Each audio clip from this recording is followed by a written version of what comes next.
بسم الله الرحمن الرحیم. د قوم ساحل جنوبي درې مومن مشرانو کشرانو همزولو نن تاسو ته یو خوشخبری در کوم او هغه خوشخبری دا ده چې د جنوبي درې لپاره 3 روډونه منظور شوي دي. د هغې PC1 تیار شوی دی. پرون CNW ډپارټمنټ چې کوم مشر دی هلته SDO دی محمد فاروق چې کوم هغې PC1 تیار کړی دی هغې ماته حواله کو. د دې بیکګراوند درته دا ووایم چې موږ سپیکر مشتاق غني صاحب له تلي هغې یو لیټر لیږلی وزیر اعلی ته او وزیر اعلی د هغې منظوري ورکړله. یعنې د وزیر اعلی په ډایرکټیو چې کوم روډونه منظور شوي دي د هغې تفصیل زه تاسو ته نن ښیم. د PC1 نه بغیر یو کار هم نه کېږي چې کله یو منصوبه تیاریږي نو د هغې دپاره اول سروې وشي بیا PC1 تیار شي. PC1 نه پس ټینډرینګ کېږي، ټینډر وشي او ټینډر نه پس بیا په هغې باندې کار شروع شي. زه به تاسو ته ډېر اهم خبره دا وکړم چې د اوغز پورې د شندرې نه واخله تر اوغز پورې چې کوم 8 کیلومتره سړک دی په هغې باندې به خرڅه راځي 14 کروړه 40,93,000. یعنې په دې کاسټ لګولی شوی دی. دغه PC1 کې دغه لیکلی شوي دي. دویم روډ چې کوم زموږ پوخ دی د شندرې نه د درګۍ پورې به روډ جوړېږي هغې باندې به خرچه راځي 2 کروړه 55 لکه او 80,000 روپۍ.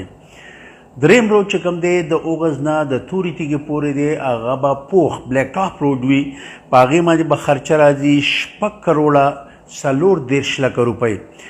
که موږ وګورو دا 3 وړه سړکونه چې کوم دي د شندرې نه تر اوغز پورې د اوغز نه تر د تورې تیږې پورې او د شندرې نه د درګۍ پورې چې کوم روډ دی په دې باندې به مجموعي چې کوم لاګت دی هغه به راځي 10 کروړه 12 لکه او 91,000. دا د دې ټوټل کاست دی. یعنې دا د که موږ دا ووایي دا د 10 کروړه 12 لکه او 91,000 روپو منصوبه ده.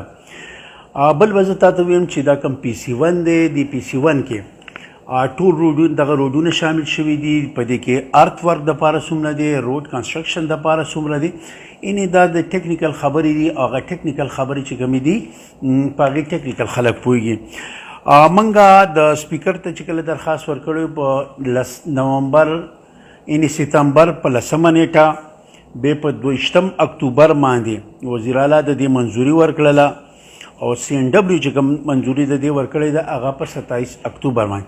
اوس چې کوم دی هغه هغې نه پس بیا سروې وشوله. موږ سره دغه SDO او سب انجینیر ورسره نور چې کومه عمله ده هغه تلي هغې PC1 تیار کړو. انشاءالله په دې ترقیاتي کارونو به کار شروع شي. زموږ کوم پیکیج دی په جنوبي درې دپاره د وزیر اعلی نه منظور کړی په هغې کې یو BHU ده، یو پرایمري سکول دی، د دې نه علاوه فوټپات دي، کنسټرکشن آف یعنې باونډري والز دي، بندونه دي او د دې نه علاوه یو پوره جامع پیکیج دی. انشاءالله په هغې باندې به هم عمل درآمد کېږي. خو په ابتدا کې دغه 3 روډونه چې کوم دي هغه منظور شو. دا ستاسو دعاګانې دي، د مشرانو کشرانو د خویندو میندو ټول دعاګانې دي. هغه دعاګانې رنګ راوړ. انشاءالله دغه علاقې چې کوم مشکل و تکلیف و هغه به دې سره حل شي. الله هم خوشحاله او آباد لره په الله هم سپارم.